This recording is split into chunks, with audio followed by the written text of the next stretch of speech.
Hey, muy buenos inversores, bienvenidos a un vídeo más. En el día de hoy veremos la primera parte de dos vídeos que voy a dividir en cuáles son las mejores acciones para este año con una inflación bastante alta y una subida de tipos de interés que ya está en la hoja de ruta.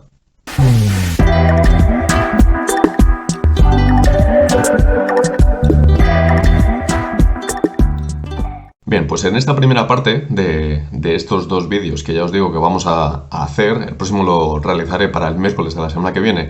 donde ya veremos los ejemplos en concreto de acciones que presentan una buena oportunidad de cara a este año, de cara al sistema macroeconómico que vamos a tener. Durante este vídeo lo que vamos a hacer, sin embargo, es ver qué clase de acciones deberíamos buscar, porque el que yo dé el próximo día ejemplos en concreto no quita que haya muchas otras que yo no vaya a dar, pero que sí que estén ahí. Entonces, por eso me parece importante que primero veamos en esta primera parte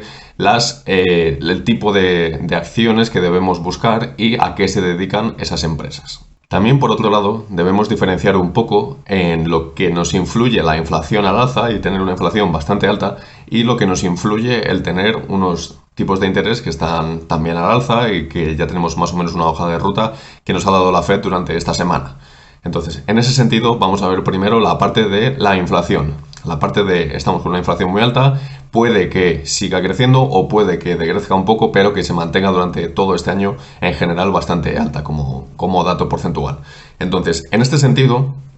¿qué tipo de acciones deberíamos buscar nosotros para cubrirnos esas posiciones que están relacionadas con una inflación bastante alta? Pues tendríamos que ver acciones que, como muchas veces ya se ha mencionado y yo también lo he dicho aquí en el canal, que tengan ese pricing power que se dice normalmente, es decir, que tengan el poder de aumentar los precios sin que nada ocurra con respecto a la clientela y al número de clientes que ellos tienen y que no repercuta eso en sus beneficios, sino que además puedan ir a más y puedan aumentar sus márgenes de beneficio. Y para mí, un ejemplo que es perfecto para todo esto son las empresas que se dedican, por ejemplo, a los seguros médicos. Ya veremos, como digo, ejemplos en el vídeo del miércoles sobre estas en concreto, pero vamos a decirlo así en global como seguros médicos. Empresas que sobre todo están destinadas a países donde la sanidad pública no tiene un gran terreno, digamos como Estados Unidos, que es donde principalmente invertimos, pues tenemos ciertas empresas que ofrecen estos seguros médicos de cara a la población, que al fin y al cabo, si todos estos habitantes desean tener una cobertura médica, pues evidentemente tienen que pagar por este seguro médico. Y aunque este seguro médico aumente o decrezca los precios, que evidentemente decrecer no van a decrecer, lo que nosotros nos interesa ver es cómo está esto afectando a los márgenes de la compañía. Y es que si una empresa de seguros médicos aumenta sus precios, al igual que lo está haciendo la inflación, los clientes no van a dejar de consumir, entre comillas, o de pagar, digamos, el seguro, porque al fin y al cabo es sobre su salud. No van a dejar de pagar a un médico que si tú te estás rompiendo algo, te está cubriendo en todo sentido. Mientras que si no tuvieses ese seguro, probablemente si se te declara una enfermedad, pues al fin y al cabo tienes que pagar miles y miles y miles de euros, de dólares. Por ese motivo, este tipo de empresas lo suelen hacer bastante bien durante estos periodos de inflación o incluso de subidas de tipos de interés. No se ven afectadas en ese sentido porque tienen un mercado bastante sólido, saben que los clientes al fin y al cabo van a mantener su fidelidad con ellos y que no van a cambiar de seguro porque probablemente el otro seguro está haciendo exactamente lo mismo y no les cambia nada a los clientes estar con este o estar con aquel. Entonces, en este sentido, son empresas que durante estos periodos son bastante buenos. Otro ejemplo diferente, nos podemos ir un poco al grupo financiero, es ver, por ejemplo, empresas de rating. Si vemos, por ejemplo, a Moody's, Standard & Poor's, que ya las veremos un poquito más a fondo durante la semana que viene, sabemos que son también negocios bastante buenos en este tipo de periodos. Son empresas que principalmente se dedican a dar calidades de deuda, dan ratings, tanto a países, a instituciones, como a empresas en concreto, para ver la calidad de esa deuda, de cómo está evolucionando las finanzas de la compañía, etcétera, etcétera, etcétera. Y lo que podemos ver es que esto tienen básicamente un oligopolio entre tres principales empresas, que son Fitch, Moody's y Standard & Poor's, que básicamente dominan todo este mercado. Entonces, si estas mismas quisiesen aumentar los precios a nivel mundial de los servicios que ellos ofrecen, pues básicamente todos los países, todas las instituciones seguirían requiriendo de esas notas que les ponen a la calidad de la deuda, en general a todos los servicios que ofrecen, y seguirían evidentemente aumentando sus márgenes sin que les afectase en absoluto todo esto. Después podríamos tener también, entre comillas, porque no es tan fuerte en este sentido, el mundo de las tarjetas crediticias. Pueden ser Visa, puede ser Mastercard, American Express y otras más pequeñas que también existen. Digo entre comillas porque al fin y al cabo, aunque estas empresas aumenten ese porcentaje que ellos se llevan de cara a una transacción,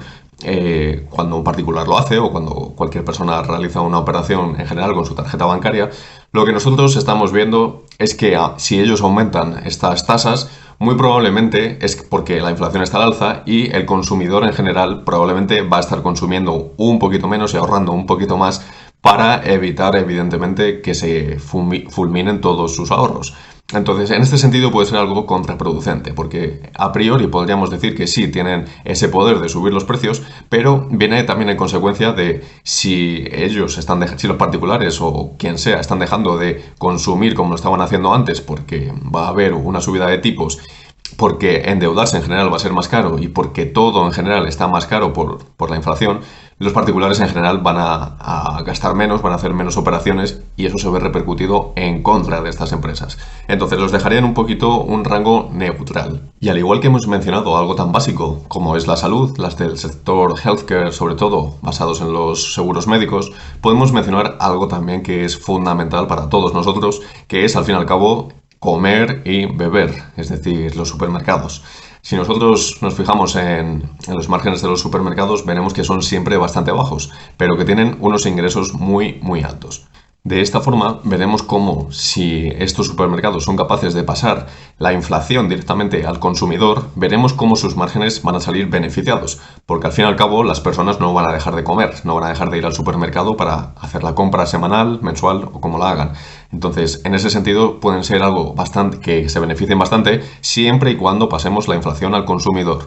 Si vemos que hay supermercados que no se la están pasando, como hacía ya Walmart desde hace unos meses, que decía que no se la estaba pasando para retener a sus propios clientes, entonces veremos cómo esos márgenes evidentemente van a perder fuerza, porque estamos viendo cómo nosotros estamos amortiguando ese impacto de la inflación, de que todo está más caro, mientras que al consumidor yo no se lo estoy pasando en absoluto. Y dentro de estas mismas empresas un poquito más defensivas podemos ver también otros subproductos como puede ser Procter & Gamble con sus productos de limpieza del hogar, de higiene personal, que es algo que al fin y al cabo todos van a seguir utilizando. Y pese a que no quieran utilizar los de una marca en concreto, tener en cuenta que cuando una persona ya está acostumbrada a un producto en concreto es muy difícil que se cambie a otra diferente.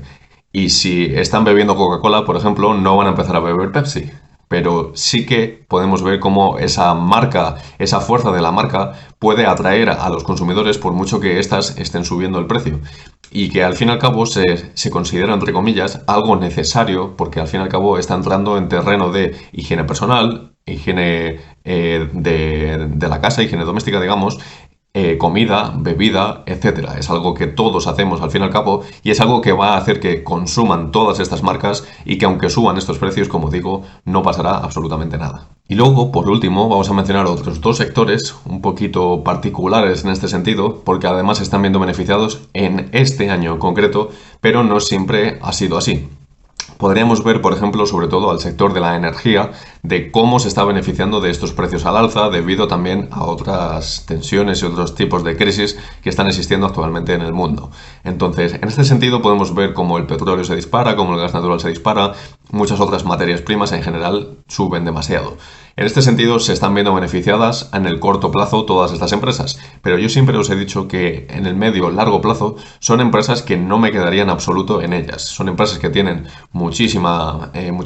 volatilidad, muchísima tendencia a ir reduciendo sus ingresos de cara al futuro y eso es algo que el mercado sabe de sobra y que está descontando. Solo tenéis que mirar los años anteriores al 2020 sobre cómo iba en general el gráfico de todas estas empresas y veréis una tendencia en casi todas bajista. Y es que al fin y al cabo estas empresas, tanto de la energía como algunas de las utilities, podemos ver que se están beneficiando en el corto plazo por eso mismo que hemos mencionado. Pero es que al fin y al cabo viene por una inflación que es un poco diferente a las que el resto de empresas o de sectores que hemos mencionado anteriormente nos pueden llegar a transmitir, porque estas tienen una exposición directa con los precios que están fluctuando a día a día. Entonces, si el petróleo sube, estáis viendo cómo estas empresas de energía suben, mientras que si el petróleo baja, las vais a ver bajar. Eso no ocurre con las empresas de seguros de salud, con las empresas de rating crediticio, no ocurre con las empresas de supermercados, etcétera, porque no tienen una exposición tan directa como lo hacen estas del sector energético. Y esto lo que nos añade es un punto de riesgo extra, porque como digo, estas empresas energéticas no se pueden ver beneficiadas en el medio largo plazo cuando todo esto ya vuelva a la normalidad y veamos cómo esta tendencia de esas empresas vuelve a ser bajista y vuelve a ser a que de cara al futuro dejaremos de utilizar tantos combustibles fósiles y dejaremos de depender tanto de ese tipo de sector. Entonces, como reflexión final, pensad vosotros, ¿en qué tengo yo que invertir de cara a esta situación macroeconómica? Haceros esa pregunta a vosotros mismos y pensad, una vez que esta empresa subiese los precios para que la inflación no le influya, ¿el consumidor va a seguir consumiendo de la misma forma el producto que nos está ofreciendo esa compañía? Si la respuesta es sí, entonces tendremos una buena posibilidad de inversión de cara a este año, porque al fin y al cabo significará que es algo bastante básico para el ser humano y es algo que tenemos que consumir sí o sí, haya inflación o no la haya, y que no nos vamos a quitar de nuestra vida cotidiana. Mientras en cambio las empresas que digamos que no son necesarias en nuestro día a día, como puede ser comprar un coche, como puede ser consumir un programa de software que tienes que pagar mes a mes, como puede ser ir a un restaurante o muchas otras cosas, los aviones, etcétera, en ese sentido lo que podemos ver es si yo no necesito esto para vivir cuando estoy, en el caso de un particular, más achuchado con el dinero con el que llego a fin de mes, entonces yo me voy a retirar de tener que consumir esa parte porque no la necesito en mi día a día, mientras que me voy a basar en consumir lo que sí que necesito, que es un seguro médico, que es comprar mi comida al fin y al cabo, y otros ejemplos que ya hemos ido diciendo durante todo el vídeo. De esa forma podremos ir localizando las empresas que nos interesan y las que no, y así hacemos un descarte a primera vista. Como ya os he dicho, en el vídeo del miércoles entonces veremos algunas empresas en concreto de estos sectores que sí que se ven beneficiados de cara a este año. Veremos algunos ejemplos y, como ya os digo, habrá otros que no mencionaré, pero que sí que pertenecerán seguramente al mismo sector y que vosotros os daréis cuenta de, este no lo ha mencionado, pero pensad que estaré hablando básicamente de lo mismo. Si queréis que mencione alguna en concreto, lo podéis dejar en los comentarios, que yo lo leeré y lo podremos analizar durante el vídeo del miércoles. Así, de esta forma, este vídeo no se ha quedado tan largo y lo podemos dividir en dos partes para que quede todo más ameno. Si os ha gustado el vídeo, entonces, dejad un buen like, suscribiros al canal activando la campanita, chequead los links que os dejo en la descripción, como mi Twitter, que es @accionespbolsa, si queréis estar al día de todo lo que ocurre en los mercados financieros, mi página web, que es accionespbolsa.com, para ver todos mis precios objetivos y ratings, además de otra información adicional que yo os ofrezco, y nos vemos en el próximo vídeo.